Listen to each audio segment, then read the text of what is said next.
بسم الله الرحمن الرحيم. الحمد لله حمدا كثيرا طيبا مباركا فيه كما يحب ربنا ويرضاه. وأشهد أن لا إله إلا الله وحده لا شريك له، وأشهد أن محمدا عبده ورسوله، وصلى الله عليه وعلى آله وأصحابه وسلم تسليما كثيرا. أما بعد، فإن أصدق الحديث كتاب الله عز وجل، وخير الهدي هدي محمد صلى الله عليه وعلى آله وسلم، وشر الأمور محدثاتها، فإن كل محدثة بدعة، وكل بدعة ضلالة، وكل ضلالة في النار.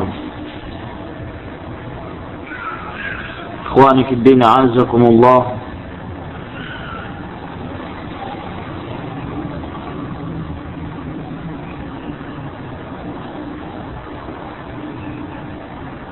Kita masih menjelaskan tentang pokok agama yang kedua, yaitu mengenal Rasulullah sallallahu alaihi wasallam. Dan kita sampai pada poin yang ke-30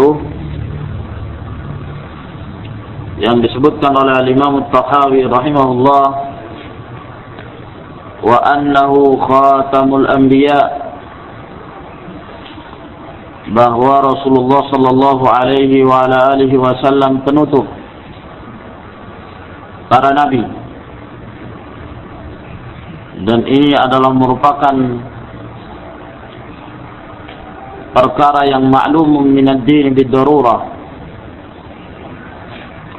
satu perkara yang telah diketahui di dalam Islam ini secara pasti, dan tidaklah seseorang mengingkari bahwa Rasulullah sallallahu alaihi wasallam merupakan nabi dan rasul yang terakhir, melainkan dia telah kafir dan keluar dari Islam. Karena yang demikian ini adalah pendustaan, taghribun terhadap ayat-ayat Allah dan sunnah-sunnah Rasulnya sallallahu alaihi wasallam. Sedemikian banyak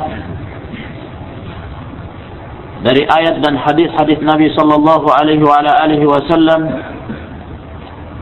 yang menjelaskan tentang Rasulullah sallallahu alaihi wasallam sebagai penutup para nabi dan rasul. Telah kita sebutkan tadi pada pertemuan yang pertama tentang firman Allah, walakin Rasulullah wa khataman nabiyyin, akan tetapi beliau adalah Rasulullah dan beliau adalah khatamun nabiyyin. Dan kata-kata khatamun nabiyyin telah bersepakat seluruh para ulama bahwa maknanya adalah penutup para nabi dan rasul, dan tidak ada lagi nabi dan rasul sesudah Rasulullah sallallahu alaihi wasallam. Walaupun sebagian dari kalangan ahlul bid'ah mereka mencoba untuk melakukan tahrifat fil makna, perubahan-perubahan di dalam makna terhadap firman-firman Allah Subhanahu wa taala. Sebagian dari mereka mencoba untuk mentakwil dan mentahrif, merubah makna dari firman Allah Subhanahu wa taala tersebut. Ketika Allah Azza wa Jalla menyatakan wa khataman nabiyyin, dan beliau adalah khatamnya para nabi, mereka mengatakan khatam di sini bukan berarti penutup, para nabi, tapi maknanya adalah cincin, bukan berarti penutup, kata dia. Ini adalah penafsiran ahlul bid'ah wal ahwa, menyelisihi ijma' dari kalangan para ulama. Ikhwani fid din, azakumullah. Hadis-hadis yang lain menunjukkan bahwa makna daripada firman Allah Subhanahu wa taala tersebut adalah kenabian Rasulullah sallallahu alaihi wasallam dan kerasulan beliau sebagai nabi dan rasul yang paling terakhir. Di antaranya hadis Abi Hurairah radhiyallahu taala anhu yang diriwayatkan oleh Bukhari dan Muslim. Rasulullah sallallahu alaihi wasallam bersabda, "Kanat Banu Israil tasusuhumul anbiya." Adalah Banu Israil, mereka silih berganti para nabi mendatangi mereka. Kullama halaka nabiyyun khalafahu nabi. Setiap datang satu nabi dan meninggalnya nabi tersebut, maka datang lagi nabi yang setelahnya. Terus silih berganti, berkesinambungan. Para nabi mendatangi Banu Israil untuk mendakwahi mereka. Wa innahu la nabiyya ba'di, kata Rasulullah sallallahu alaihi wasallam. Dan sesungguhnya tidak ada lagi nabi setelahku. Kata-kata la nabiyya, la di dalam istilah nahwu disebut dengan la an-nafiyatu lil jins. La yang berarti menafikan, meniadakan seluruh jenis yang dikatakan sebagai nabi. Seperti ketika kita mengucapkan syahadatut tauhid, la ilaha illallah, tidak ada sesembahan yang berhak untuk disembah illallah, meniadakan seluruh yang disembah selain daripada Allah Azza wa Jalla. Demikian pula hadis ini Nabi sallallahu alaihi wasallam mengatakan la nabiyya ba'di, tidak ada nabi setelahku, setelah Rasulullah sallallahu alaihi wasallam. Demikian pula di dalam hadis yang diriwayatkan oleh Imam Muslim dari hadis Sa'ad bin Abi Waqqas radhiyallahu taala anhu, ketika Rasulullah sallallahu alaihi wasallam mengatakan kepada Ali bin Abi Thalib, beliau mengatakan, "Anta minni bimanzilati Harun min Musa." Engkau, wahai Ali bin Abi Thalib, terhadap aku, terhadap Rasulullah sallallahu alaihi wasallam, kedudukannya seperti Harun terhadap Musa. Harun dan Musa kedua-duanya adalah seorang nabi yang diutus oleh Allah Subhanahu wa taala. Illa annahu la nabiyya ba'di. Hanya saja perbedaannya bahwa tidak ada nabi setelah Rasulullah sallallahu alaihi wasallam. Kedudukan Ali bin Abi Thalib seperti Harun terhadap Nabi Musa. Hanya Harun terhadap Nabi Musa, Harun sebagai nabi. Dan Ali bin Abi Thalib bukan sebagai nabi karena tidak ada lagi nabi setelah Rasulullah sallallahu alaihi wasallam. Demikian pula di dalam hadis yang diriwayatkan oleh Bukhari dan Muslim dari hadis Jubair bin Mut'im, ketika Rasulullah sallallahu alaihi wasallam menyebutkan nama-nama beliau. Jadi nama beliau bukan cuma satu. Ada beberapa nama Rasulullah sallallahu alaihi wasallam.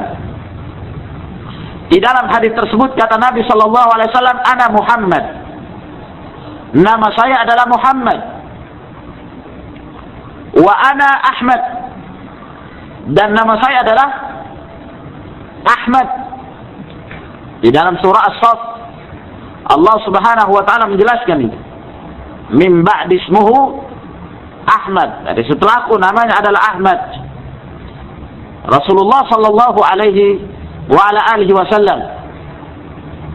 Naam, dan jangan tertipu dengan perubahan makna dari sebagian dari kalangan ahlul bid'ah wal kufur Mereka mengatakan bahwa Ahmad di dalam ayat tersebut bukan Rasulullah SAW, karena Rasulullah namanya Muhammad bin Abdullah. Apa yang dimaksud dengan Ahmad adalah Mirza Ghulam Ahmad, kata mereka. Al-Ahmadiyah, Al-Qadianiyah. Naam. Ini adalah penakwilan yang batil. Rasulullah sallallahu alaihi wasallam telah mentasrih di dalam hadis ini bahwa di antara nama beliau adalah Ahmad. Wa ana al-Mahi, nama Rasulullah SAW al-Mahi. Ini salah satu nama Nabi sallallahu alaihi wasallam. Beliau menjelaskan kenapa beliau diberi nama al-Mahi. Alladhi yamhullahu bi al-kufra. Yang Allah Subhanahu wa taala menghapuskan kekafiran dengan sebab kedatangan Rasulullah sallallahu alaihi wasallam. Al-Mahi itu maknanya yang menghapus. Maknanya yang menghapus. Artinya adalah yaitu Allah Subhanahu wa taala menghapuskan kekafiran karena datangnya Rasulullah sallallahu alaihi wasallam. Al-Mahi. Dan di antara nama Nabi sallallahu alaihi wasallam beliau mengatakan wa anal hashir. Nama saya adalah Al-Hashir, yang mengumpulkan. Dan beliau menjelaskan alladzi yuhsyarun nasu ala aqibi, dalam riwayat yang lain ala qadami, yang manusia dikumpulkan di atas kakiku. Mereka dikumpulkan ya pada Rasulullah sallallahu alaihi wasallam. Sehingga di antara nama beliau adalah Al-Hashir. Kemudian beliau pun mengatakan wa anal aqib, dan saya pun bernama Al-Aqib. Ain, alif, qaf dan ba. Al-Aqib maknanya adalah alladzi laisa ba'dahu nabi, yang tidak ada lagi setelahnya seorang nabi. Tidak ada nabi setelah Rasulullah sallallahu alaihi wasallam. Dan banyak lagi riwayat-riwayat yang menunjukkan bahwa Rasulullah sallallahu alaihi wasallam adalah penutup dari kalangan para nabi dan rasul.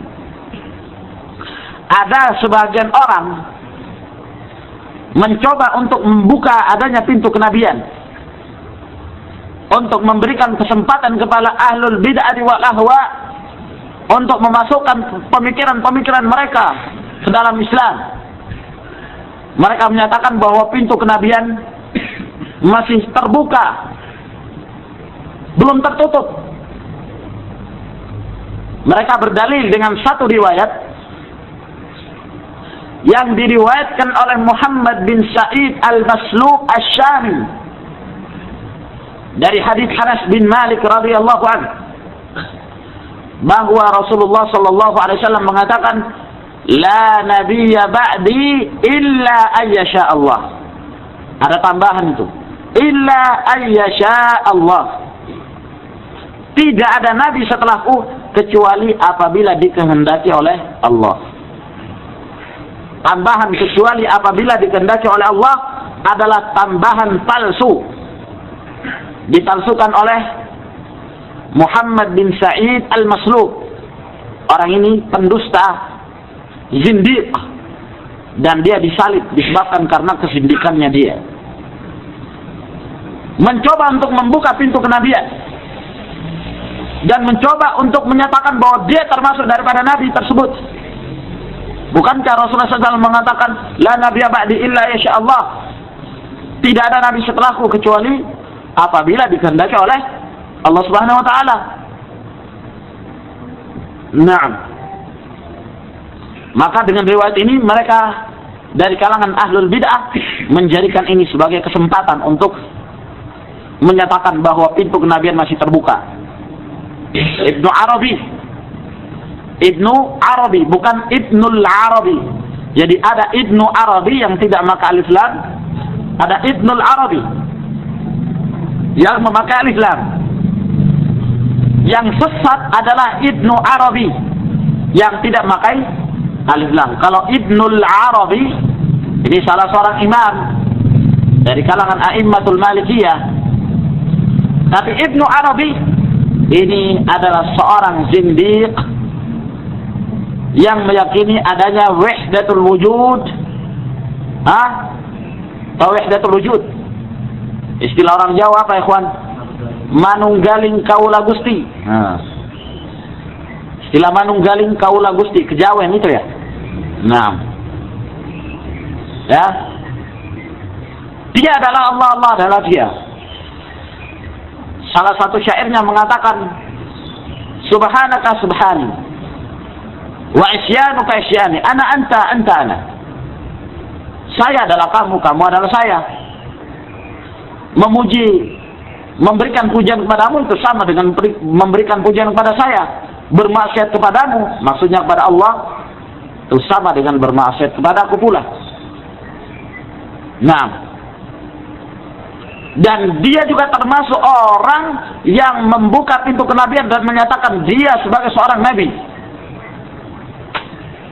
Ini ikhwani fiddin azakumullah, mulai bermunculan ya orang-orang dalam rangka untuk memasyhurkan mereka, ya, mengangkat seseorang lalu menyatakan dirinya sebagai seorang nabi, mengkultuskan seorang sampai kepada tingkat menyatakan dia sebagai seorang nabi. Ini adalah kesesatan. Demikian pula ini dijadikan dalil oleh firqah Al-Qadiyaniyah Al-Ahmadiyah. Al-Ahmadiyah ini salah satu firqah golongan yang muncul di Pakistan oleh seorang yang bernama Mirza Ghulam Ahmad.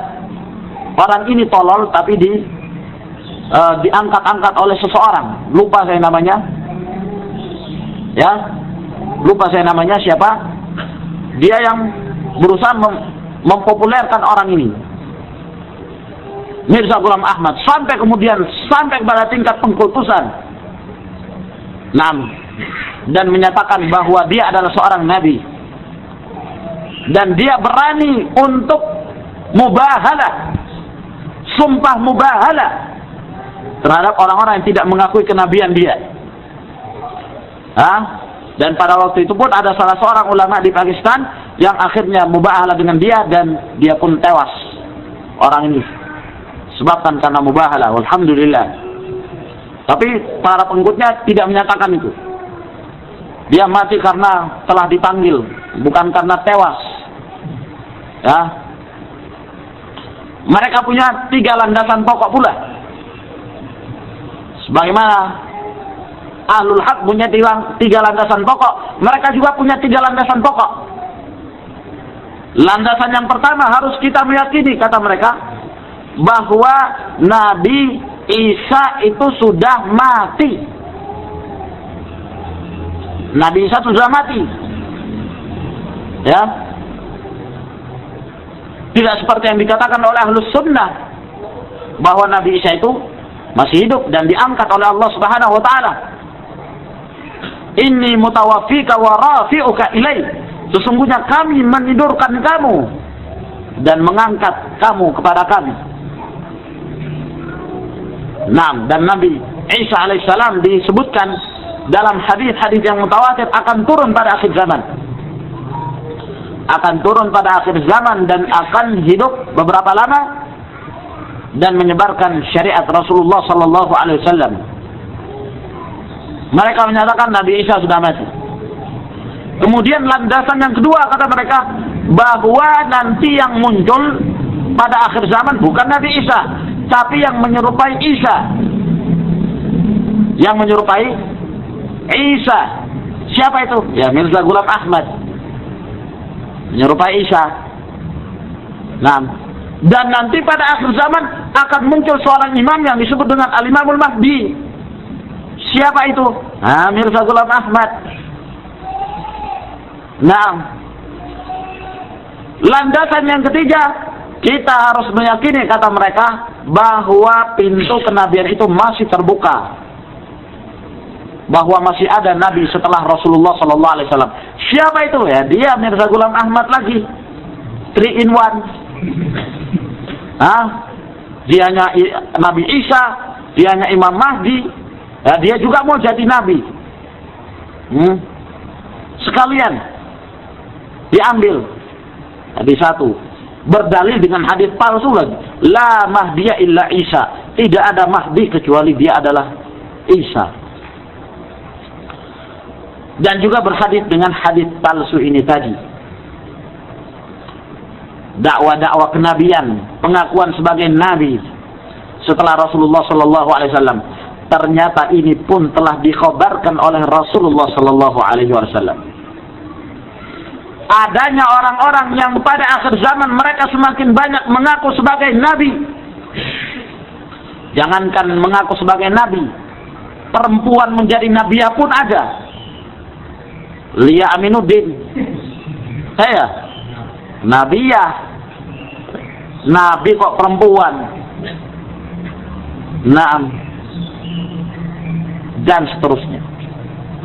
Di dalam hadis yang diriwayatkan oleh Bukhari dan Muslim dari hadis Abi Hurairah, kata Rasulullah sallallahu alaihi wasallam, la taqumus sa'atu, tidaklah akan datang hari kiamat ini hatta taqtatila fi'atani azimatan da'wahuma wahidah.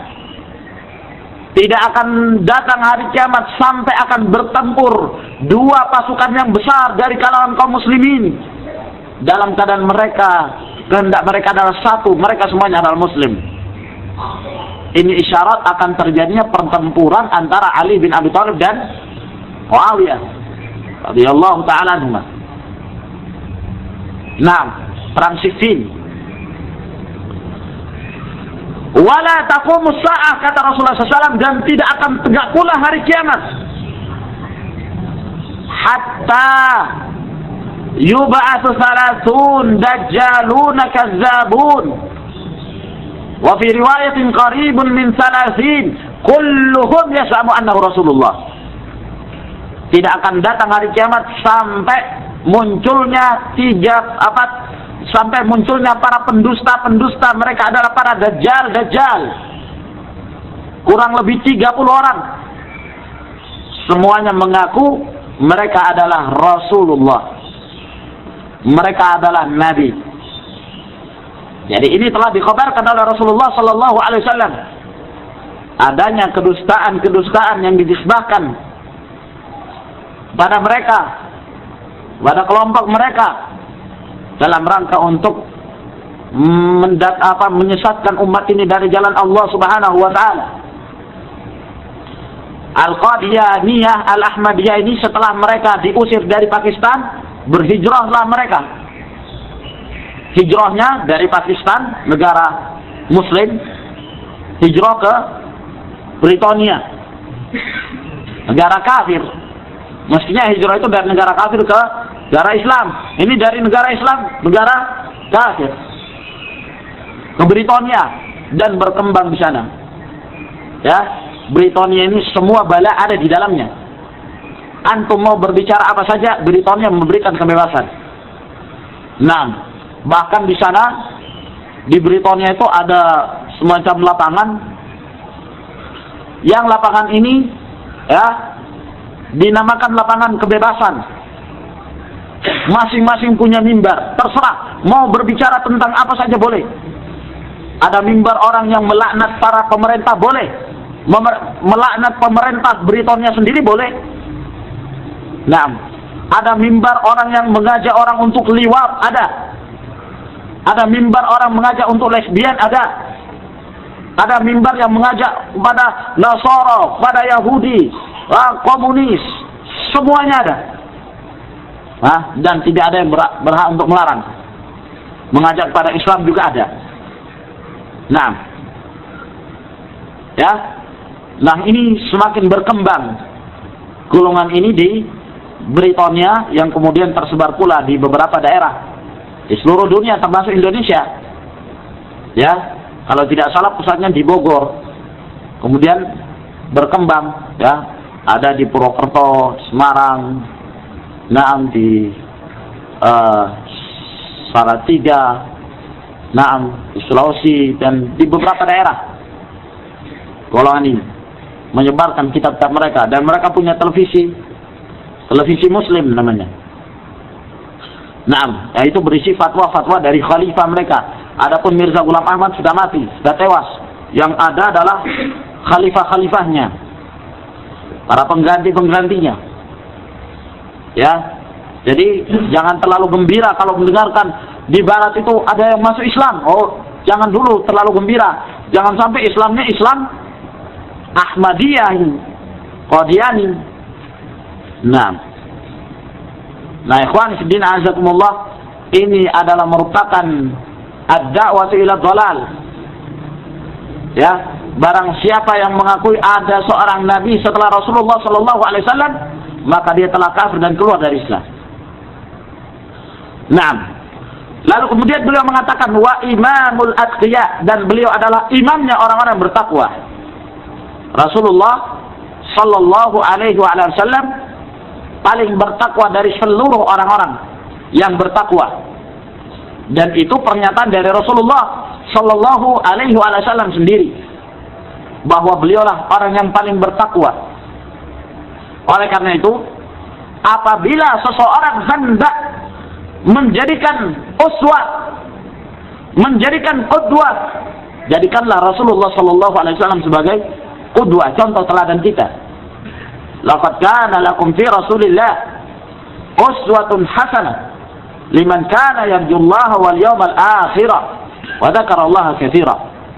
Telah ada pada diri Rasulullah sallallahu alaihi wasallam contoh tauladan yang baik bagi kalian, bagi siapa yang beriman pada Allah, mengharapkan Allah dan hari akhir, dan berzikir pada Allah Subhanahu wa taala dengan zikir yang banyak. Di dalam beberapa hadis menunjukkan bahwa Rasulullah sallallahu alaihi wasallam adalah yang paling bertakwa dari seluruh manusia. Di antaranya hadis yang diriwayatkan oleh Bukhari dan Muslim dari hadis Anas bin Malik radhiyallahu taala anhu, ketika 3 orang sahabat Nabi sallallahu alaihi wasallam mereka mendatangi beberapa istri Rasulullah, bertanya kepada istri Rasulullah sallallahu alaihi wasallam, menanyakan tentang bagaimana cara ibadahnya Rasulullah, sampai kemudian beliau mencapai tingkat yang dimuliakan oleh Allah Subhanahu wa taala. Lalu diceritakanlah oleh para istri Nabi. Maka mereka setelah mendengarkan ibadahnya Rasulullah, ka'annahum taqalluha, mereka menganggap sangat sedikit ibadahnya Rasulullah alaihi salatu wassalam. Akhirnya salah seorang dari mereka mengatakan, kalau begitu saya akan sholat terus menerus, dan saya tidak akan tidur di waktu malam. Yang satunya mengatakan, amma ana fa'asum wa la uftir, saya akan puasa terus menerus dan saya tidak akan berbuka siang hari. Yang satunya mengatakan, amma ana fala atazawwajun nisa, adapun saya maka saya tidak menikahi para wanita. Saya tidak ingin menikah, ingin membujang, ingin melakukan sifat rahbaniyah. Akhirnya berita ini sampai kepada Rasulullah sallallahu alaihi wasallam dan beliau marah. Lalu beliau berkhutbah. Setelah beliau memuji Allah Subhanahu wa taala, maka beliau mengatakan, "Ma balu aqwamin?" Bagaimana keadaan kaum-kaum tersebut? Yaquluna kadza wa kadza, mereka mengatakan demikian, mereka mengatakan demikian. Fa wallahi inni atqakum wa akhsyakum billah. Sesungguhnya aku ini adalah orang yang paling takut kepada Allah, orang yang paling bertakwa kepada Allah. Walakinni usalli wa anam, akan tetapi saya sholat dan saya pun tidur. Wa asum wa autir, saya berpuasa, saya juga berbuka. Wa atazawwajun nisa, dan saya menikahi para wanita.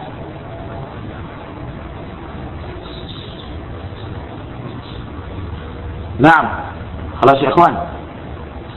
Ada suara? Hah? Naam. Ada suara. Ada, kalau nak pegang begini ada. Capek artis kalau pegang. Ada sekarang.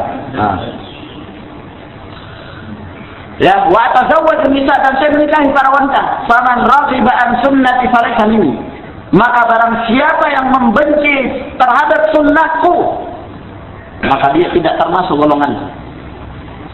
Maka dari sini ikhwan fillah azakumullah menunjukkan bahwa yang dikehendaki bagi seorang muslim adalah mengikuti sunnah Rasulullah SAW, bukan memperbanyak ibadah.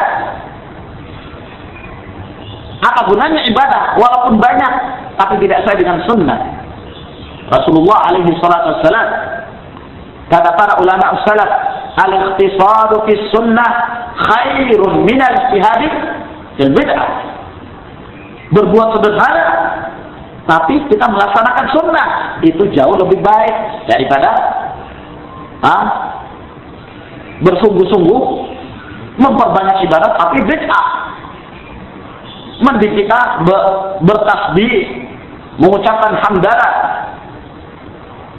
dan mengucapkan takbir subhanallah 33 kali, alhamdulillah 33 kali, Allah Akbar 33 kali setelah sholat, daripada kita mengucapkannya masing-masing 1000 kali misalnya dalam keadaan tidak ada contoh walaupun banyak. Man ahdatsa fi amrina hadza ma laysa minhu fa huwa raddun.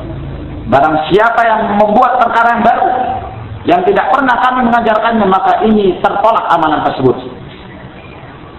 Nah, dan demikian pula di dalam hadis yang diriwayatkan oleh Imam Al-Bukhari dari hadis Aisyah, ketika itu ada sebagian orang ingin berbuat gulu dalam beribadah pula, berlebih-lebihan dalam beribadah. Lalu kemudian mereka mengatakan, adapun Rasulullah SAW, faqad ghafarallahu lahu ma taqaddama min dzambi wa ma ta'akhkhar. Adapun Rasulullah, beliau telah diampuni dosanya oleh Allah yang terdahulu dan yang akan datang. Mereka memahami kalau Rasulullah walaupun dia ibadahnya biasa-biasa saja, karena beliau sudah diampuni. Adapun kami kan belum mendapatkan rekomendasi, mendapatkan ampunan dari Allah Subhanahu wa ta'ala, maka kami harus menambah pemikirannya seperti itu.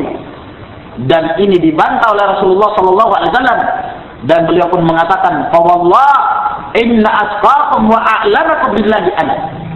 Demi Allah, orang yang paling bertakwa dan orang yang paling berilmu tentang Allah Subhanahu wa ta'ala adalah aku, adalah Rasulullah sallallahu alaihi wasallam. Nah, di sini menunjukkan bahwa beliau adalah imamnya orang-orang yang bertakwa. Beliau lebih bertakwa dari orang-orang yang bertakwa. Maka Allah Subhanahu wa ta'ala meninggikan derajatnya, mengangkatnya ke derajat yang paling tinggi disebabkan karena ketakwaannya kepada Allah Azza wa Jalla. Lalu beliau mengatakan wa sayyidul mursalin. Beliau adalah pemimpinnya para rasul. Ini telah dinyatakan sendiri oleh Rasulullah sallallahu alaihi wasallam, "Ana sayyidu walad ibni Adam wala fakhr." Saya adalah pemimpinnya, adalah pembuka dari seluruh anak cucu Adam. Seluruhnya. Termasuk diantaranya kalangan para nabi dan para rasul. Beliau adalah sayyiduhum. Beliau adalah pemimpinnya, pemukanya. Akan tetapi akhwan, di sini ada tanbih, peringatan, bukan berarti ketika kita menetapkan bahwa Rasulullah sallallahu alaihi wasallam sebagai sayyidul anbiya wal mursalin, sayyidnya para nabi dan rasul, lalu kita menambah kata-kata sayyid ketika kita bersolat kepada Rasulullah alaihi salatu wasallam. Rasulullah sallallahu alaihi wasallam ketika mengajarkan kepada umatnya, kepada para sahabat dengan cara-cara bersolawat kepada Rasulullah sallallahu alaihi wasallam, maka beliau tidak pernah mengajarkan bisa bersolawat kita mengucapkan Allahumma salli wa sallim ala sayyidina. Tidak. Lafaz tersebut. Oleh karena itu para ulama memberikan tanbih, peringatan dalam permasalahan ini, di antaranya Al-Hafidz Ibnu Hajar dan juga Syekh Al-Allamah Muhammad Nasiruddin Al-Albani rahimahullah di dalam kitab beliau Sifatus Salatin Nabi sallallahu alaihi wasallam, bahwa tidak disyariatkan menambah sayyiduna atau sayyid ketika seseorang bersalawat kepada Rasulullah sallallahu alaihi wasallam.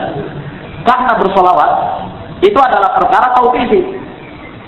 Ya, tauqifi artinya kita tidak boleh membuat salawat sendiri kecuali apabila datang nasnya, ada dalilnya dari hadis Nabi sallallahu alaihi wasallam. Ketika turunnya firman Allah Subhanahu wa taala yang menganjurkan kepada kaum mukminin untuk bersalawat. Innallaha wa malaikatahu yusalluna 'alan nabi. Kemudian apa kata Allah? Ya ayyuhalladzina amanu sallu alaihi wa sallimu taslima. Wahai orang-orang beriman, bersalawatlah kalian kepada Rasulullah dan mengucapkan salam kepadanya. Ketika turunnya firman Allah Subhanahu wa taala ini, apakah para sahabat memahami ketika turunnya perintah untuk bersalawat, kemudian mereka pulang ke rumah-rumah mereka lalu mengarang, saya ingin membuat salawat berseria. Yang satunya ingin mengarang membuat salawat nariyah. Yang satunya ingin membuat salawat model Haddad Alwi. Ya salam alaik Habib, salam alaik, apa itu? Ataukah yang dibuat seperti Ali Jabil Hamid? Amalia zikir taubat. Apakah demikian para sahabat? Ternyata tidak. Begitu turunnya firman Allah ini, mereka datang kepada Rasulullah sallallahu alaihi wasallam dan mereka mengatakan, ya Rasulullah, qad alimna kaifa nusallimu alaik. Wahai Rasulullah, kami sudah mengerti bagaimana cara mengucapkan salam kepadamu, kami sudah tahu. Walakin kaifa nusalli alaik. Tapi yang kami belum tahu ya Rasulullah, bagaimana cara bersalawat kepadamu. Itu yang kami tidak tahu. Nah, setelah mereka bertanya kepada Rasulullah, apakah Rasulullah mengatakan, silakan pulang, kerang sendiri, buat sendiri. Salawat apapun yang kalian buat, itu akan diterima oleh Allah. Ternyata tidak. Diajar oleh Rasulullah sallallahu alaihi wasallam lafaz-lafaz cara mengucapkan salawat. Ulu, katakanlah, lalu diajarkan Muhammad salli ala Muhammad wa ala Muhammad dan seterusnya. Ada beberapa lafaz yang sahih yang datang dari Rasulullah sallallahu alaihi wasallam. Diajarkan oleh Rasulullah alaihi wasallam. Tidak kemudian Rasulullah memerintahkan untuk membuat apa saja mereka inginkan. Di sini menunjukkan bahwa dalam bersalawat kepada Nabi Sallallahu Alaihi Wasallam bukanlah suatu hal yang seenaknya kita membuat begitu saja. Apalagi kalau sudah dijadikan sebagai lagu, sampai pada tingkat lagu, beramai-ramai mengucapkan salawat, nah, dan seterusnya. Nah ini ikhwan bin azakumullah. Jadikan ibrah hadis Nabi sallallahu alaihi wasallam ketika Rasulullah mengajar kepada Al-Bara' bin Azib. Hadis ini diriwayatkan oleh Bukhari dan Muslim. Ketika Rasulullah sallallahu alaihi wasallam mengajarkan kepada Al-Bara' bin Azib doa sebelum tidur. Nah,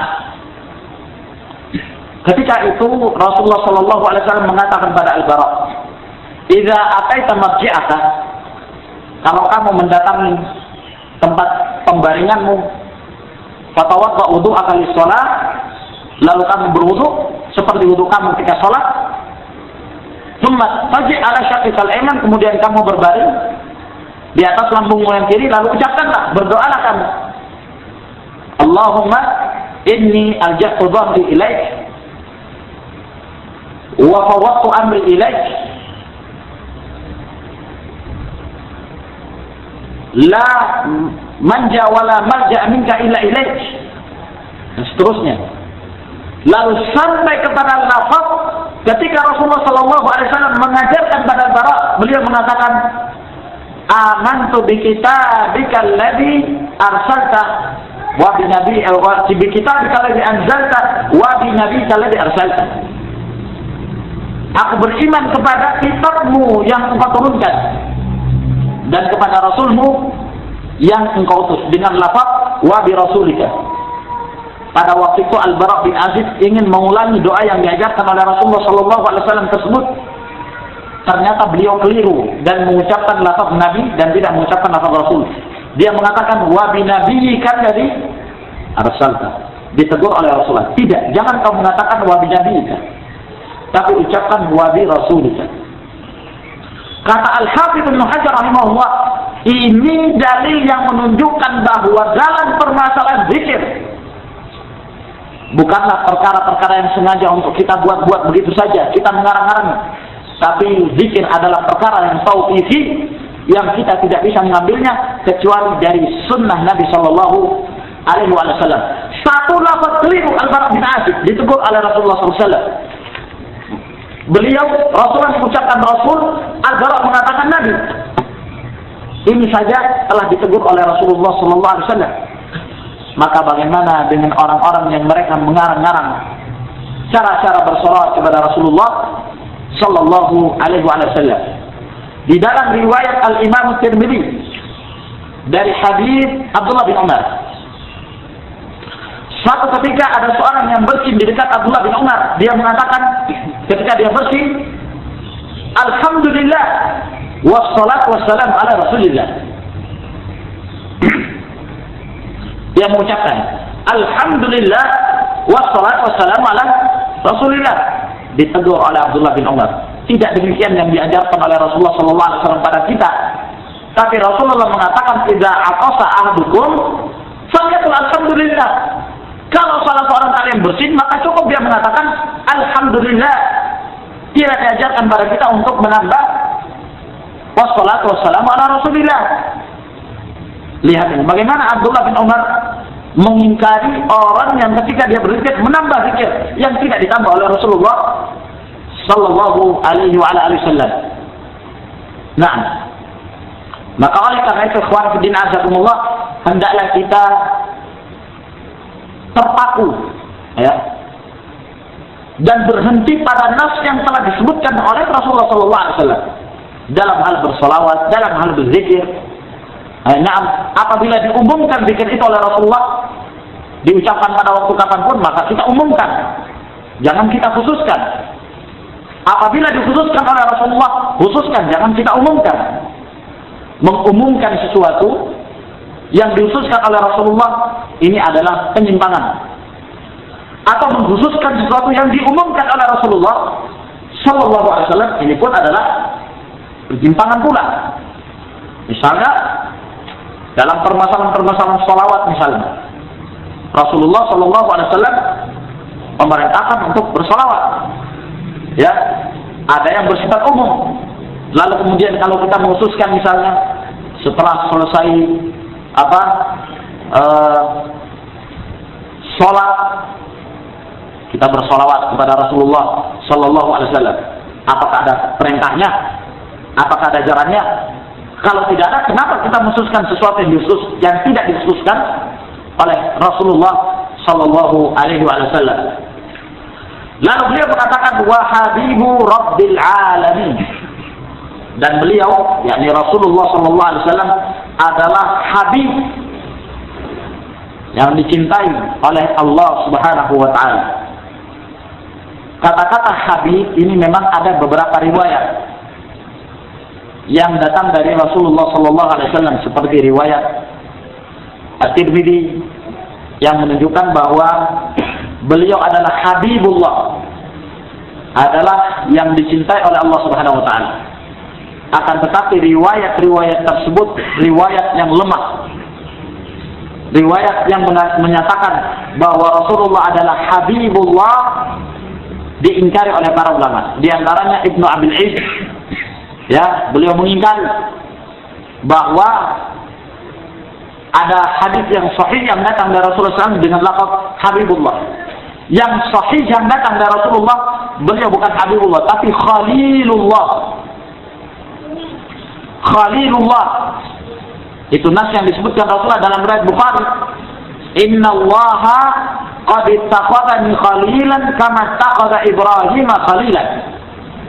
Sesungguhnya Allah Subhanahu wa taala telah mengangkat, telah menjadikan aku sebagai khalil, sebagaimana Allah telah mengangkat dan menjadikan Ibrahim sebagai khalil. Dan kata-kata khalil itu tingkatannya lebih tinggi daripada habib.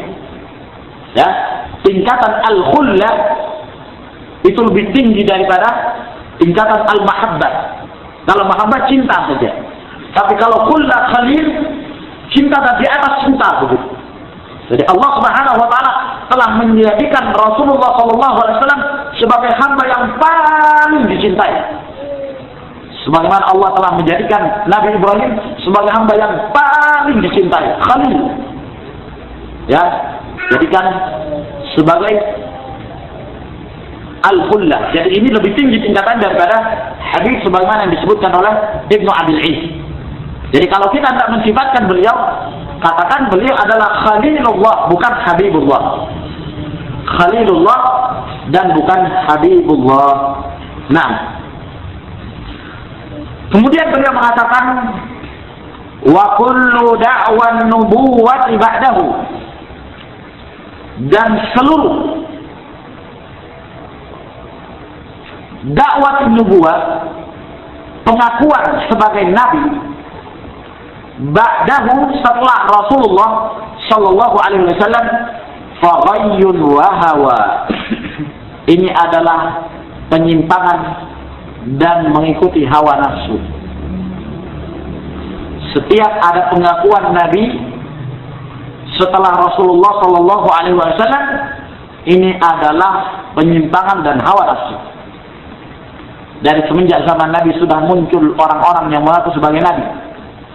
Musailamah Al-Kadzdzab itu sudah muncul di zaman Nabi sallallahu alaihi wasallam, lalu dibela oleh Bani Hanifah pada waktu itu, yang akhirnya diperang oleh para sahabat.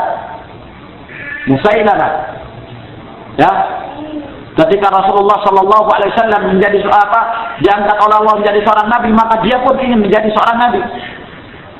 Bisa diturunkan wahyu kepada Rasulullah SAW, dia pun ingin dan menyatakan bahwa wahyu telah turun pula kepadaku. Waktu itu Allah Subhanahu wa taala menurunkan surat Wal Asri kepada Rasulullah sallallahu alaihi wasallam. Kata Musailamah, saya juga diturunkan padaku surat. Surat apa itu? Surat kelinci. Wa al-wabr. Ya wabr, wa ma adraka mal wabr. Apa itu? Itu mainan anak-anak, itu ucapan anak-anak, bukan ayat. Wahai kelinci, kelinci. Innama anta udunani wa apa itu? Bukan. Wahai kelinci, hai kelinci. Tahukah kamu apa itu kelinci? Kamu itu hanya mempunyai 2 telinga dan 1 ekor. Apa manfaatnya? Tanpa kamu kabarkan, kami pun sudah tahu. Nah, katanya itu wahyu. Nah, ya, Musailamah di perangnya kan dibunuh. Walhamdulillah tewas. Terus zaman demi zaman ada saja yang mengaku sebagai seorang nabi sampai zaman kita sekarang. Mungkin sampai ribuan sekarang orang mengaku sebagai nabi. Nah, lalu bagaimana dengan hadis yang kita bacakan tadi? Hadis Rasulullah SAW mengatakan, la taqumus sa'ah hatta yub'atsa dajjaluna kadzabun qaribun min 30 kulluhum yaz'amuna Rasulullah. Tidak akan datang hari kiamat ini sampai datangnya dan munculnya para dajjal dan para pendusta kurang lebih 30 orang. Nah, di sini hanya disebutkan 30 orang yang mengaku sebagai Rasulullah sallallahu alaihi wasallam. Kata para ulama di antaranya Al-Hafidz Ibnu Hajar, ya, ketika mencocokkan ini bahwa di sini menyatakan 30. Sedangkan kenyataan ternyata sampai ribuan orang mengaku sebagai nabi. Nah, kata beliau yang dimaksud dengan hadis Nabi sallallahu alaihi wasallam ini adalah orang-orang yang mengaku sebagai nabi walahum syauka, mempunyai kekuatan. Mempunyai kekuatan. Nah, kurang lebih 30 orang. Makanya dikatakan Dajjal. Tahu Dajjal? Kalau Dajjal itu yakni mendatangkan sesuatu yang menurut manusia itu adalah sesuatu yang ajaib. Ya, ketika dia menyatakan neraka, maka itu surga, maka itu neraka. Dia mampu menurunkan hujan. Ya, dalam rangka untuk menipu umat ini. Nah, ya, dia mampu menghidupkan, walaupun itu adalah syaitan yang dihidupkan. Betul-betul fitnah yang sangat besar pada waktu itu. Nah, di sini disebutkan dajjalun kadzdzabun, 30 orang mengaku sebagai nabi. Mereka adalah para dajjal disebabkan karena mereka mempunyai para pengikut yang banyak, punya kekuatan mereka. Kurang lebih 30 orang. Adapun yang lain, mereka itu mengaku sebagai nabi tapi tidak begitu menonjol, ya, tidak punya kekuatan seperti kekuatan dari 30 orang. Nah, kemudian beliau mengatakan wa huwal mab'utsu ila 'ammatil jinni wa kaffatil wara. Dan beliau diutus ila 'ammatil jinni, kepada keumuman dari kalangan jin, wa kaffatil wara, dan kepada seluruh al-wara. Al-wara adalah manusia. Jadi beliau diutus kepada keumuman jin dan kepada keumuman manusia, bil haqqi wal huda, dengan kebenaran dan petunjuk, wa bin nuri wa dhiya, dan dengan cahaya serta pancaran yang beliau sampaikan kepada umat ini. Laqad ji'tukum biha bayda'a naqiyah, kata Rasulullah sallallahu alaihi wasallam, aku telah datangkan kepada kalian syariat yang bersih dan jernih, untuk kemudian kalian jadikan sebagai pegangan. Dan apa akan disampaikan oleh Rasulullah sallallahu alaihi wasallam, hendaklah kalian berpegang teguh dengannya. Dan apa yang disampaikan oleh Rasulullah sallallahu alaihi wasallam ini bukan hanya merupakan syariat dari kalangan manusia saja, tapi juga mencakup dari kalangan jin dan manusia. Allah Subhanahu wa taala dalam surah Al-Jin menjelaskan itu. Qul uhiya ilayya annahu istama'a nafarun minal jin faqalu inna sami'na qur'anan 'ajaba yahdi ila rusdi fa amanna bih wa lan nusyrika bi rabbina ahada. Katakan wahai Muhammad, telah diwahyukan kepadaku, diwahyukan kepada Rasulullah sallallahu alaihi wasallam, annahu istama'a nafarun minal jin, bahwa ada beberapa makhluk dari kalangan jin mendengarkan Al-Quran. Lalu mereka datang kepada kaumnya dan menyampaikan pada mereka, inna sami'na Qur'anan 'ajaba, sesungguhnya kami mendengarkan Al-Quran yang sangat menakjubkan, yahdi ila rusyd fa amanna bih, yang memberikan petunjuk dan bimbingan kepada hidayah, maka kami pun beriman dengannya. Ini perkataan para jin. Walan nusyrika bi rabbina ahada, dan kami tidak menyekutukan Allah Subhanahu wa taala. Maka di dalam ayat ini dan ayat yang lainnya menjelaskan bahwa para jin pun mengamalkan Al-Qur'an dan sunnah Nabi sallallahu alaihi wasallam. Nah, syariat yang dibawa oleh Rasulullah sallallahu alaihi wasallam rahmatan lil alamin, rahmat bagi seluruh alam, jin dan manusia. Maka ikhwan fillah azakumullah, dari kalangan jin dan manusia pun tidak diperkenankan bagi mereka untuk melakukan suatu amalan di luar jalur apa yang telah ditetapkan oleh Rasulullah SAW. Dua syarat diterimanya amalan, dan dua syarat ini berlaku untuk kalangan jin dan manusia. Syarat yang pertama yaitu ikhlas dalam beribadah kepada Allah Subhanahu wa taala, dan yang kedua adalah mutaba'atul Rasul, mengikuti sunnah Rasulullah sallallahu alaihi wasallam.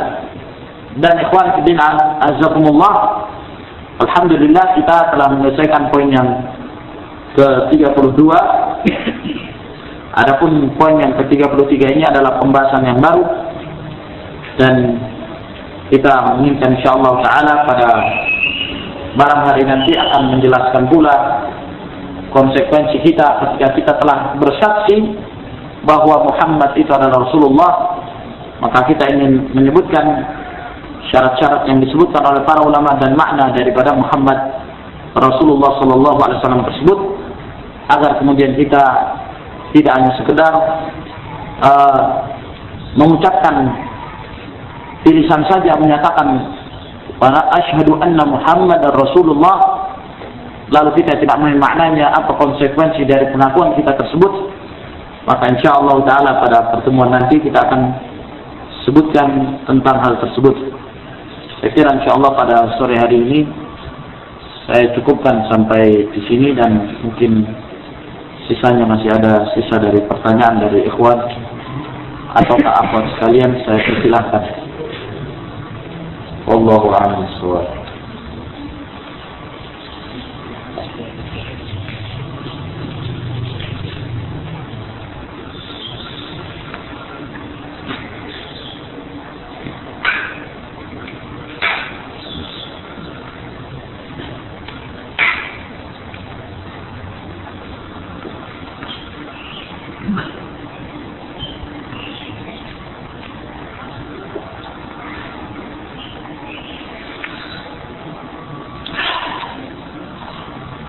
Yang dimaksud menghindar dengan ahlul bid'ah itu hanya masalah ibadah saja atau mencakup hubungan kerjaan atau masyarakat?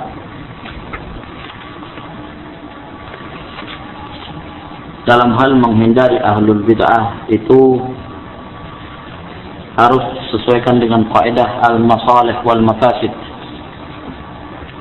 maslahat dan mafsadah. Apabila seseorang melakukan hajrul mubtadi', menjauhkan diri dari ahlul bid'ah yang tidak mendatangkan kemaslahatan atau bahkan justru mendatangkan mafsadah, maka yang demikian ini tidak dianjurkan. Ya. Tapi yang perlu diperhatikan, bagaimana kita menentukan masalah dan mafsadah itu. Banyak. Masalah itu apakah kemaslahatan yang kembali kepada diri kita sendiri, atau kemaslahatan tersebut kembali pada orang. Seperti misalnya yang terjadi di zaman Rasulullah Sallallahu Alaihi Wasallam, ketika Rasulullah menghajar, tidak boleh ngomong, tidak boleh salam, tidak boleh bergaul bersama 3 orang yang tidak ikut dalam perang Tabuk, Ka'ab bin Malik, Hilal bin Umayyah, dan Murarah ibn Rabi'. Mereka bertiga ini mendapatkan hukuman dari Rasulullah Sallallahu Alaihi Wasallam selama 50 hari 50 malam, tidak boleh diajak ngomong, tidak boleh dijawab salamnya, dan seterusnya. Yang ini dijadikan dalil oleh para ulama bahwa melakukan hajar dan menjauhi orang-orang yang mereka pelaku maksiat dan bid'ah adalah dianjurkan jika yang demikian ini mendatangkan kemaslahatan. Dalam hal ini, hadis ini ya ada kemaslahatannya, yaitu kemaslahatan kepada mereka bertiga itu pula, mendatangkan kemaslahatan bahwa dengan mendapatkan hukuman tersebut mereka menjadikan itu sebagai ibrah, pelajaran, dan mereka tidak akan melakukannya lagi, dan justru bahkan mendapatkan ampunan dan diampuni dosanya oleh Allah Subhanahu wa taala. Tidak seperti sebagian dari kalangan orang-orang munafikin yang mengaku di depan Rasulullah SAW dengan dusta. Itu kemaslahatan. Kemaslahatan yang lainnya juga apabila kembali kepada diri kita. Dalam artian kalau kemudian kita bergaul dengan orang tersebut akan menyebabkan kita terpengaruh dari sebagian dari bid'ah dia atau bahkan seluruhnya, maka yang demikian ini jangan kita coba-coba mendekati dia walaupun dalam permasalahan dagang. Ya, ada salah seorang dari kalangan ahlul bid'ah yang mendatangi Ayyub bin Abi Tamimah As-Sakhtiyani. Dia mengatakan, saya ingin berdialog denganmu dengan 1 kalimat. Kata Ayyub, la wala nisfu kalimat. Tidak, walaupun setengah kalimat saya tidak mau dengarkan omonganmu. walaupun setengah kalimat, setengah kata tidak mau mendengarkan. Jangan sampai kemudian yang demikian ini dengan pergaulannya akan menyebabkan dia terpengaruh, maka yang demikian ini tidak diperbolehkan pula untuk bergaul dengannya, walaupun dalam permasalahan dunia. Ya, karena hubungannya masalah agama, merusak agama kita, merusak akidah dan keyakinan kita. Nah, itu ikhwan fillah azakumullah. Jadi kembalinya kepada adakah kemaslahatan ketika kita melakukan hajat tersebut. Nah, dan di sini perlu diketahui bahwa tidak semua orang yang melakukan bid'ah itu ahli bid'ah, ya itu harus diperhatikan. Jangan sampai kita menghukumi secara mutlak setiap orang yang jatuh ke dalam bid'ah berarti dia ahli bid'ah. Tidak. Tidak semua orang yang melakukan syirik itu musyrik. Tidak semua orang yang melakukan bid'ah itu mubtadi' ahli bid'ah. Tidak semua orang yang melakukan kefasikan itu fasik. Paham ya? Sampai sempurna syarat-syaratnya, ya? Ataukah tidak ada lagi pencegahnya untuk kita menghukumi dia sebagai ahlul bid'ah atau musyrik atau kafir? Nah, dan ini merupakan salah satu kaidah ahli sunnah wal jamaah harus kita jaga. Jangan sampai kita tergelincir menyikapi secara umum, maka kita jatuh ke dalam fitnah takfir, fitnah yang dengan gampang dan mudahnya kita mengkafirkan seorang atau membid'ahkan seorang. Ya, harus kita lihat sempurna syarat-syaratnya kah, dan tidak ada pencegahnya lagi untuk kita hukumi orang tersebut. Apakah kita sudah menegakkan hujah pada mereka, lalu kemudian dia mengetahui itu adalah dalil dari Al-Quran dan Sunnah, lalu kemudian dia menolaknya secara terang-terangan, mu'anid. Kita harus melihat itu semua. Jangan kita sikapi sebagai sikap secara mutlak, melihat dari perkataannya ataukah ketergelinciran dia yang mungkin dia tidak ketahui. Di dalam hadis yang diriwayatkan oleh Bukhari dan Muslim, ke dalam riwayat Muslim, dari hadis Anas bin Malik radhiyallahu taala anhu, ketika itu Rasulullah sallallahu alaihi wasallam menceritakan seseorang yang dia membawa kendaraannya unta melewati padang pasir, melakukan perjalanan dalam keadaan semua perbekalannya itu ada di atas untanya. Dia melakukan perjalanan. Di tengah perjalanan dia pun istirahat. Ketika dia istirahat, untanya lari, hilang. Ini di tengah padang pasir. Allah, kalau di tengah padang pasir tidak ada minuman, tidak ada, ya. Nah, seorang melakukan perjalanan cepat haus tentunya.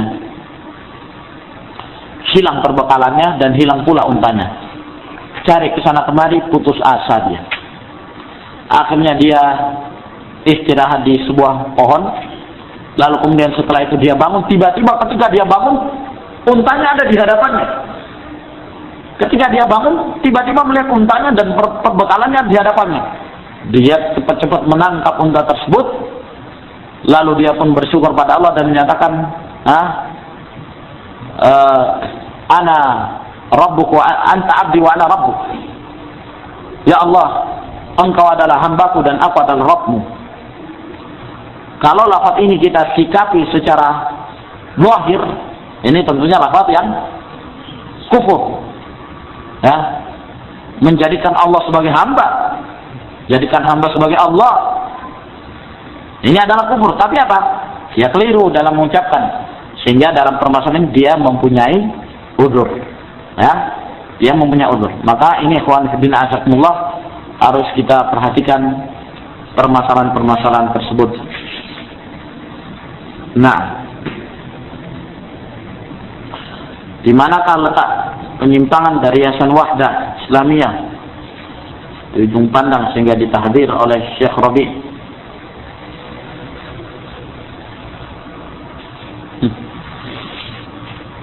Wahdah Islamiyah ini suatu yayasan yang ada di Makassar, dahulunya bernama Yayasan Fathul Mu'in. Waktu itu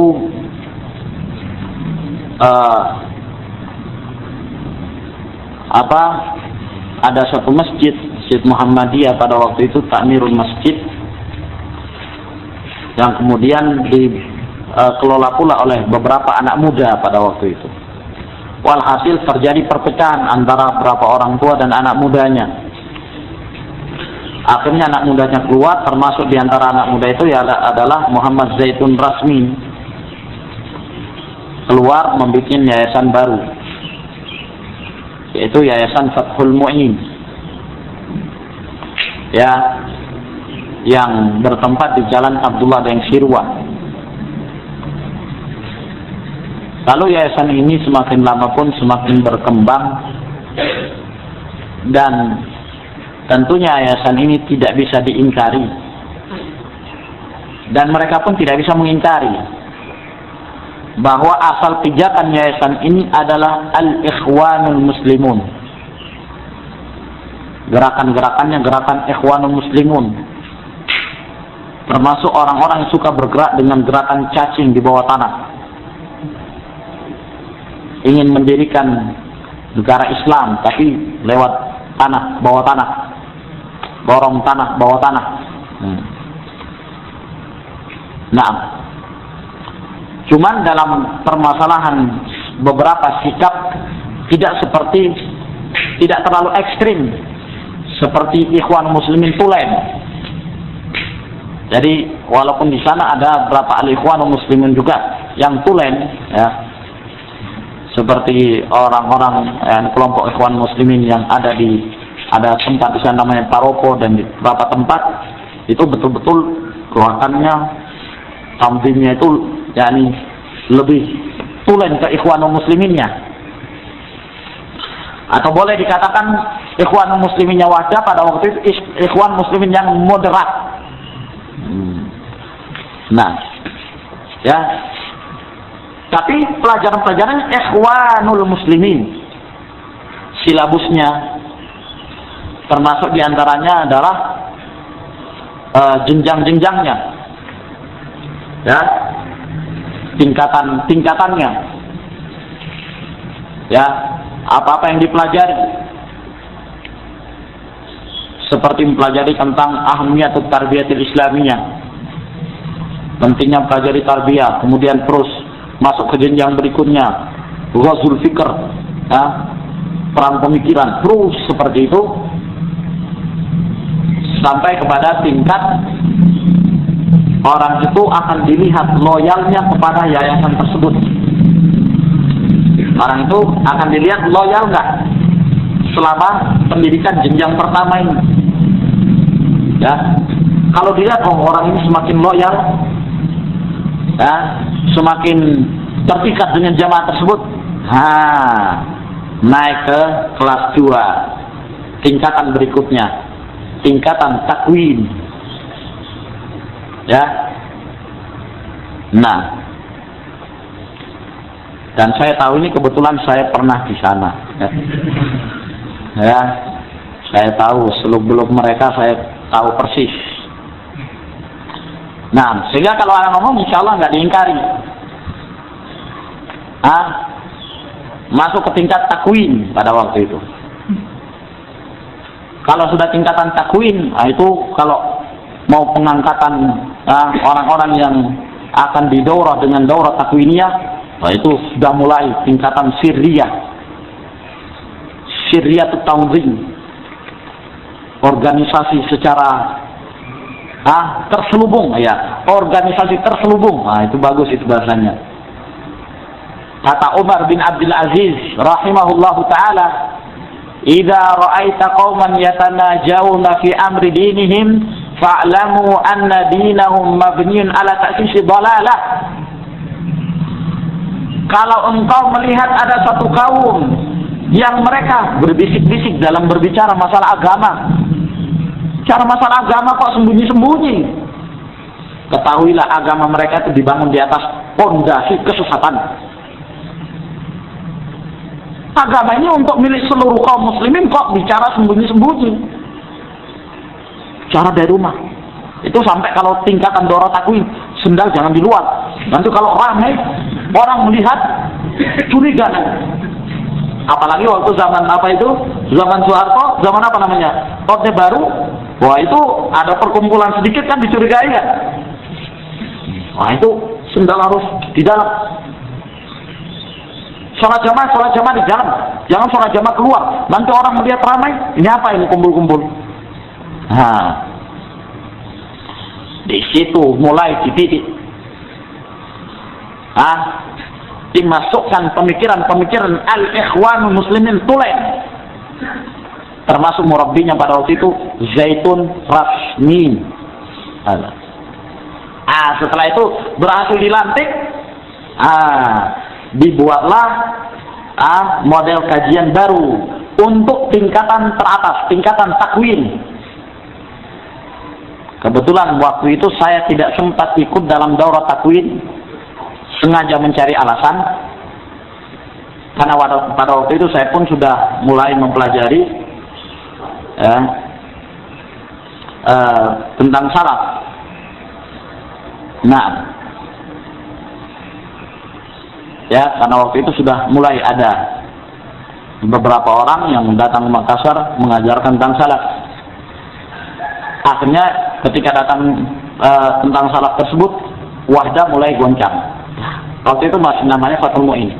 Goncang, keluar satu persatu, dicomoti satu persatu dari Wahdah, pada keluar.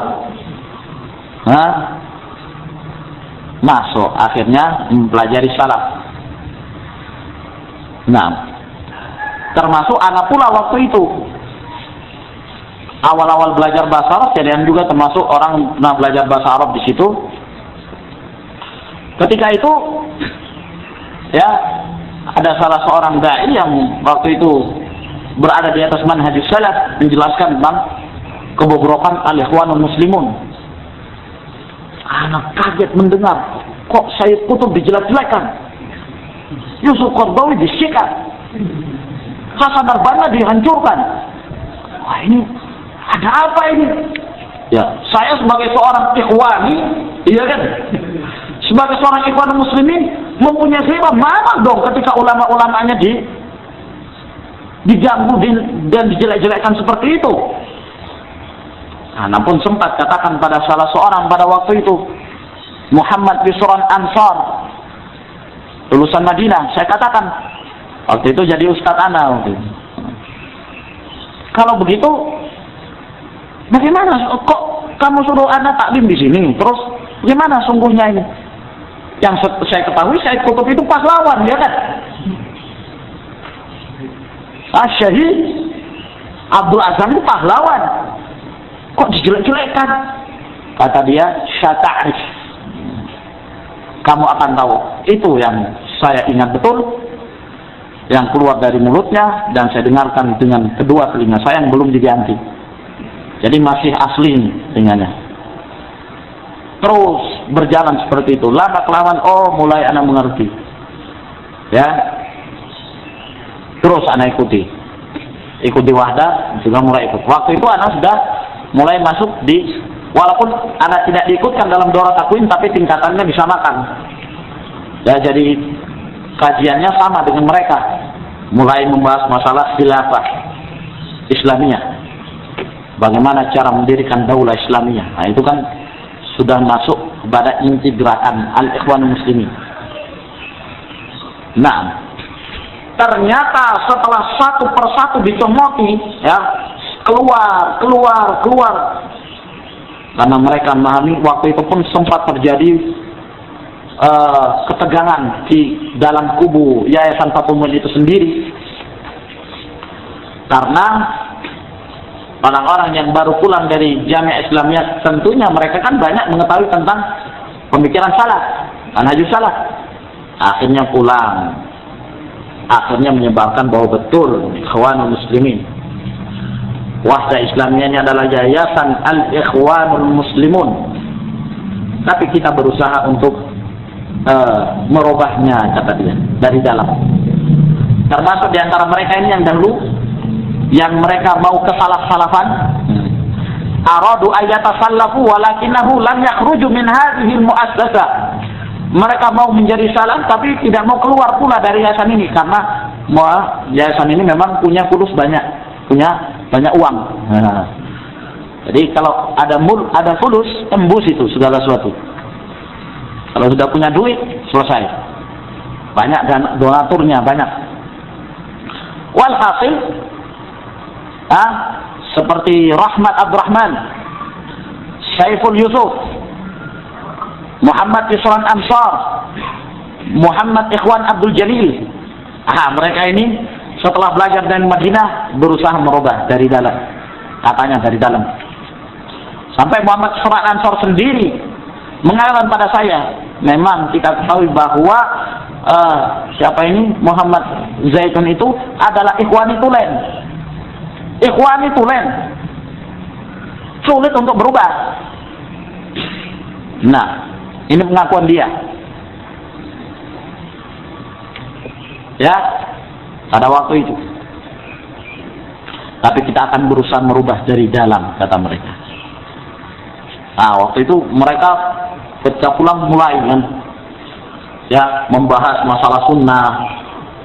Waktu itu setiap pulang orang-orang jamiah, maka orang-orang Fathul Mu'in ini yang sekarang namanya Wahdah Islamiyah itu ditatar oleh mereka. Dan ini diadakan daurah pembahasan masalah isbal. Setelah selesai pembahasan masalah isbal, omongan macam-macam. Masalah isbal, masalah sunnahnya isbal. Ya. Tentang diharamkannya menurunkan kain di bawah mata kaki. Itu yang satu keluar ejekan. Karena memang afkar mereka, pemikiran mereka tidak terbiasa dengan pemikiran sunnah. Terus dibahas masalah bid'ah, masalah sunnah pada waktu itu. Nah, sehingga waktu itu pun sudah mulai banyak yang mengetahui hakikat al-ikhwan muslimun. Termasuk diantaranya adalah Taufik, ada namanya Taufik di sana. Apanya ya? Jadi Yusran itu sampai mau keluar ketika mengetahui anak pun mau ke Jawa waktu itu. Anak bilang anak nggak tahan sudah ini dengan yayasan Fathul Mu'in.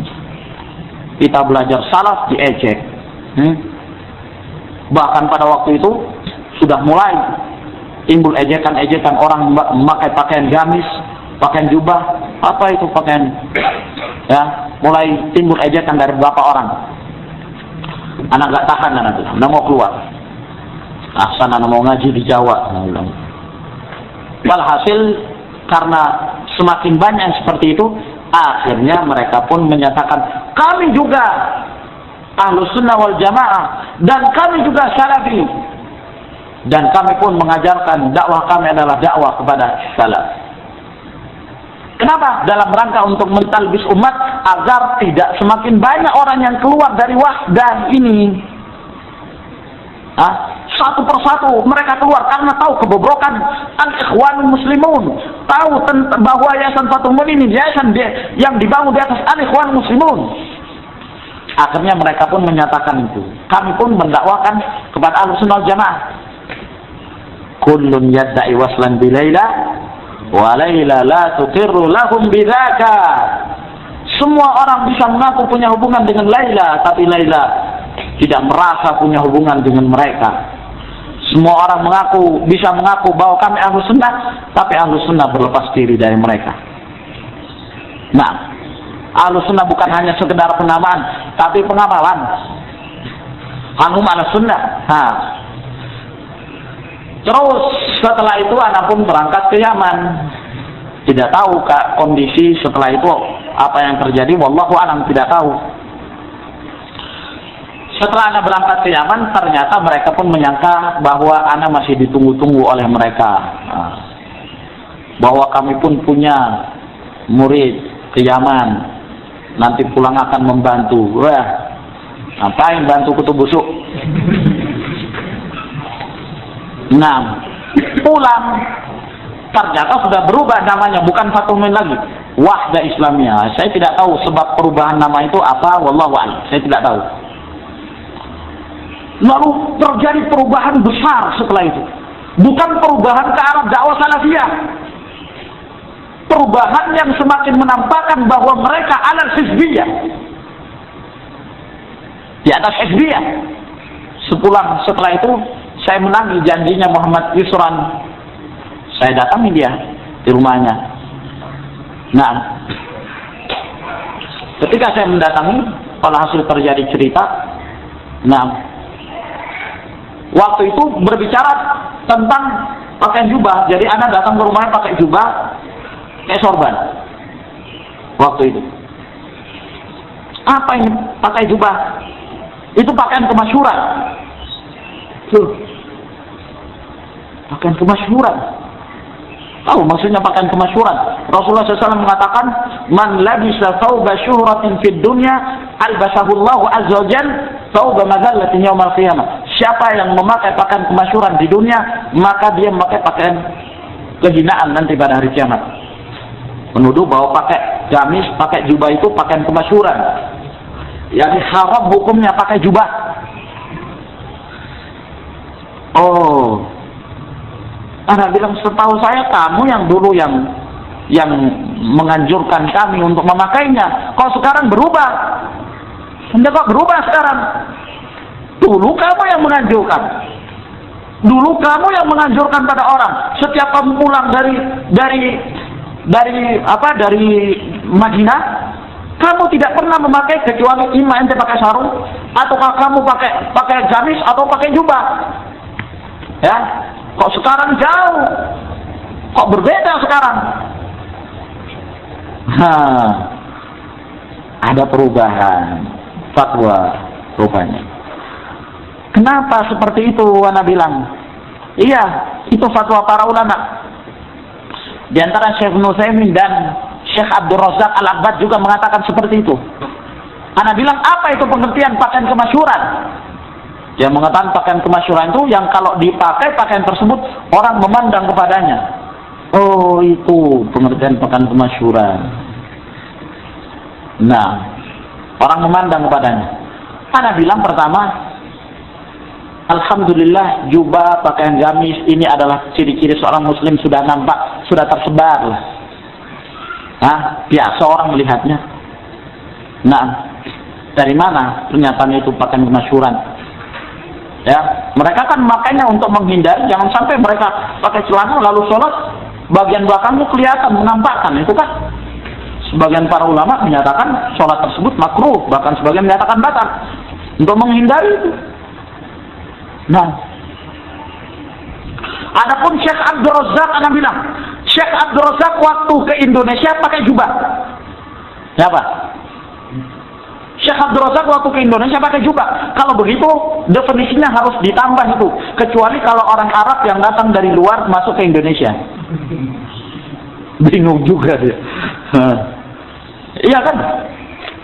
Syekh Abdul Razak waktu ke Indonesia tetap pakai jubah, nggak pakai celana. Nah, apalagi Anda bilang hadisnya itu perlu kita teliti dulu ya akhi. Kita perlu teliti dulu hadisnya itu sahih apa enggak. Setahu saya hadis itu lemah. Setelah itu berpisah dalam keadaan belum jelas permasalahan tentang hadis tersebut. Anda berusaha membahas hadis itu, ternyata betul hadis itu adalah hadis yang lemah. Hadis itu hadis yang lemah. Dalam sanadnya ada seorang perawi yang bernama Muhajir Asy-Syami, dan perawi ini makbul, yakni lemah riwayatnya selama tidak ada penguatnya. Nah, itu permasalahan tersebut. Cuma yang mengherankan bagi saya, kok terjadi perubahan fatwa secepat itu. Sorban, kamu kok pakai sorban? Itu kan pakaiannya orang-orang sufi ya. Oh, pakaian orang sufi ya. Nah, lalu bagaimana cara menerapkan sunnah Nabi Sallallahu Alaihi Wasallam? Ada salah satu sunnah Rasulullah SAW ketika berwudu, al-mashu alal imamah, menyapu di atas sorban. Menyapu di atas sorban. Bagaimana kita bisa menerapkan sunnah itu kalau kita tidak pakai sorban? Mungkin nggak kita menyapu di atas sorban dalam keadaan kita tidak pakai sorban? Nah, ini juga perubahan-perubahan yang terjadi setelah anak pulang dari Yaman. Ternyata bukan malah semakin semakin mendekati sunnah, semakin jauh dari sunnah. Ana bilang, mana janji antum yang dulu, yang antum mengatakan bahwa ente mau mendakwahkan dakwah salafiyah dari dalam. Sekarang mana buktinya? Hai, kok semakin jauh? Seperti itu keadaannya, terpisah. Ana bilang, antum yang dulu mengatakan Muhammad Zaitun itu ikhwan tulen. Oh, dia mengatakan, kapan ana mengucapkan itu? Ana tidak pernah mengucapkan. Oh, ana ingatkan waktu naik becak bareng-bareng ana sebutkan itu. Ana dengar dari mulut ente sendiri kok berubah sekarang. Allah musta'an. Berubah karena fulus ya kawan, duit. Itu permasalahan hawa. Dan alhamdulillah semakin jelas. Dan apa yang dikatakan oleh mereka, perubahan-perubahan tersebut ternyata tidak ada. Radionya masih menunjukkan seperti itu. Ya, selama saya di sana, nasyid masih diputar, nasyid kaum muslimin. Alhamdulillah kita terangkan tentang hukum nasyid dan kita sebutkan waktu itu fatwa para ulama. Akhirnya mereka pun kacau lagi, ada yang goncang lagi, keluar lagi, terus seperti itu. Nah, ya, dakwah mereka yang lebih mengutamakan fikul waqi', tentang fikul waqi'. Ada salah seorang di antara dai mereka, Khalid Basalamah, itu kalau membahas waliyadzubillah wala dalil, tidak pakai dalil sama sekali, tapi penjelasannya tentang Coca-Cola itu haram karena dari Amerika, maka kita harus memboikot dan seterusnya. Wah, macam-macam omongan persis seperti omongan al-ikhwan muslimun. Nah, terus seperti itu. Model-model silabus yang dahulu kata mereka akan diganti, sampai sekarang pun masih seperti itu. Terakhir sebelum saya kesini, ke Balikpapan, saya sempat bertemu dengan salah seorang dai mereka. Itu teman anak dulu, Hamzah. Lupa siapa namanya. Nah, saya katakan ketemu di satu tempat, antum katanya mau berubah. Sekarang kenapa masih belum berubah? Apa larangannya apa ya aku? Masalah kajian-kajian ini kenapa tidak boleh? Subhanallah, dulu antum menyatakan sesat, dulu antum mengatakan kita ingin merubah, sekarang berusaha untuk membela, menyatakan bahwa yang demikian ini tidak mengapa. Pertama, ente sudah menyerupai al-ikhwan muslimun. Kemudian yang kedua, ana sebutkan semua itu, kejelekan-kejelekan tersebut, yang sampai sekarang masih seperti itu kondisi mereka. Nah, itu ikhwan fillah rahimakumullah. Ya, jadi di antara mereka itu ada yang ikhwan tulen, yang masih juga diberikan kebebasan untuk dakwah ke sana kemari. Harith Abdurrahman ini orang yang setahu Mu'tazili, orang setiap berbicara menggunakan akal. Nah, dia belum dengarkan terjadinya perubahan-perubahan dari mereka, bahkan semakin menjauh. Ya, nah itu ikhwan bina azakumullah. Siapa sebenarnya Hasan Bugis dan Ridwan LC?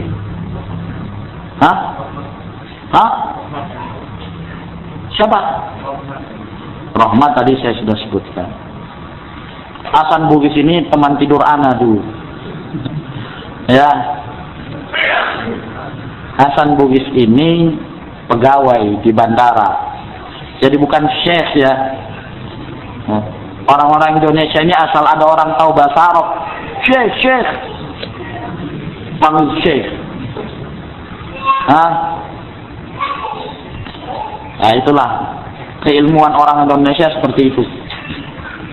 Hasan Bugis ini bukan seorang alim dan bukan seorang penuntut ilmu, tapi kalau sampai di Indonesia, wah, ngisi kemana-mana, ke majelis-majelis. Ka'annahu syekhun minal masyayikh, seakan-akan syekh dia. Ya kenapa? Ya modalkan bahasa Arab kan. Seperti model orang-orang tabligh itu.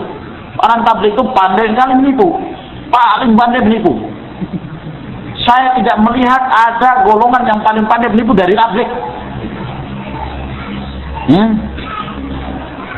Nah, itu kalau ada orang datang dari luar, dari Arab misalnya, datang, itu penerjemahannya seperti orang yang betul pandai menerjemahkan. Jadi orang Arab ini berbicara ngomong lama gitu, bahkan setengah jam tidak dicatat sama sekali oleh mereka. Lalu diterjemahkan, subhanallah, waktu itu anak belum tahu bahasa Arab, jadi bisa ketipu waktu itu. Ketika terjemahkan, dia bilang, ajaib betul orang ini, kok bisa menerjemahkan tanpa memegang pulpen? Kok bisa dia menerjemahkan itu? Pembicaraan yang sekian lama. Ternyata setelah Anda mengetahui bahasa Arab, Anda dengarkan kembali, kurang ajar, penipu ini orang, pendusta besar. Ternyata yang berbahasa Arab lain omongannya, yang menerjemahkan juga lain omongannya. Nah, cuma intinya sama. Ya, kalau tabligh itu ngomong intinya sama, iman dan amal soleh. Tidak akan keluar dari situ sudah. Setiap omongannya di mana-mana pun, iman, amal soleh, iman, amal soleh. Jadi kalau orang Britoni datang, orang Inggris datang, diterjemahkan sama siapa saja, yang penting dia pandai ngomong. Ya, jangan kaku kalau di atas panggung. Pandai ngomong. Apa saja yang ente ada di dalam pikiranmu, omongkan. Nah, itu tabligh itu. Walaupun dia tidak tahu sebenarnya apa yang diucapkan oleh orang tersebut. Wah, enaknya ada orang datang dari India, dari Pakistan, ngomong bahasa Urdu, diterjemahkan oleh orang ini, orang bodoh kayak gini kok bisa tahu bahasa Urdu. Dia terjemahkan tanpa menulis. Subhanallah, ternyata tindakan penipuan besar-besaran terhadap umat Islam.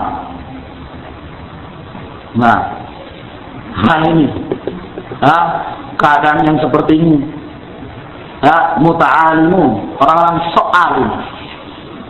Adapun Hasan Bugis ini, ya, saya tidak ragu karena saya tahu betul dia dan saya lama bersama dia. Setiap Hasan Bugis datang mesti kebanyakan anak disuruh nemani, ya, kemana-mana waktu itu. Jadi tidur juga bareng. Nah, orang ini pemikirannya pemikiran sururiyah, ya, Khawarij, pembela Salman Al-Auda, salah seorang tokoh Khawarij di Saudi pada waktu itu yang sempat dipenjara berdasarkan perintah dari Syekh Abdul Aziz bin Baz rahimahullah, dan pembela Salman, pembela Safar Al-Hawali. Yang kedua ini tokoh Suriah di Saudi, ya, dan itu berkali-kali dia menyebutkan kepada saya pada waktu itu. Cuman waktu itu ya saya tidak terlalu mengenal siapa Salman dan siapa Safar. Ini wallahu a'lam bishawab yang bisa saya sebutkan.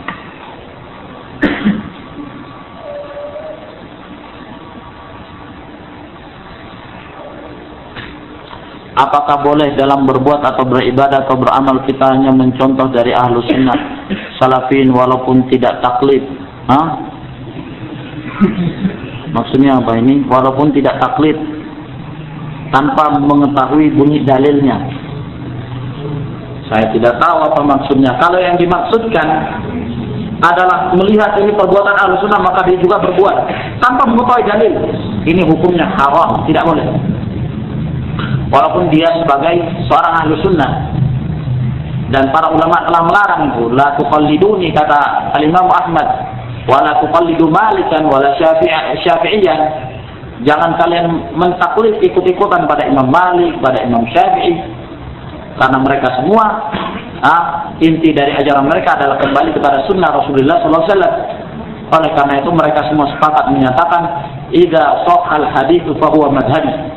Apabila telah sahih satu hadis, maka itulah pendapatku dan itulah ajaranku. Ini sepakat para a'imah seluruhnya menyatakan hal tersebut. Demikian pula ketika sebagian orang ikut-ikutan taklid kepada Sufyan Ats-Tsauri, maka Imam Ahmad marah kepada mereka. Beliau mengatakan ajibtu liqaumin araful isnad wa sihhata wa yadhhabuna ila ra'i Sufyan. Aku heran melihat kaum-kaum ini mereka tahu tentang sanad, mereka tahu tentang hadis, lalu mereka lebih memilih pendapatnya Sufyan Ats-Tsauri. Padahal Allah Subhanahu wa taala berfirman, "Falyahdharil ladzina yukhalifuna an amri an tusibahum fitnatun aw yusibahum adzabun alim." Berhati-hatilah orang-orang yang menyelisihi perintah Rasulullah SAW, mereka akan ditimpa fitnah ataukah mereka akan mendapatkan azab yang pedih. Tapi kalau dimaksudkan dengan pertanyaan ini, ya ini seseorang itu tahu dalilnya, cuman tidak bisa menyebutkan misalnya, tapi dia tahu dalilnya dan dia mengetahui hadisnya itu sahih, maka ini berarti dia bukan mengikuti seorang ahlu sunnah, bukan mengikuti salafi tersebut, tapi yang diikuti adalah sunnah Rasulullah Sallallahu Alaihi Wasallam.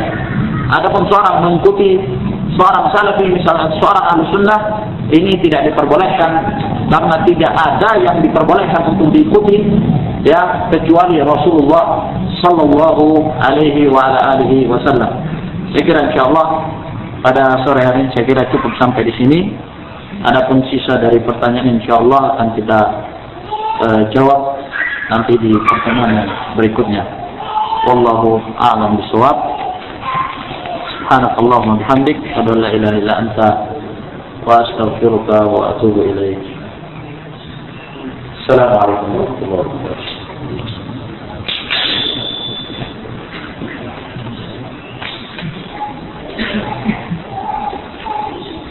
Apa Ustaz, ada titipan pertanyaan?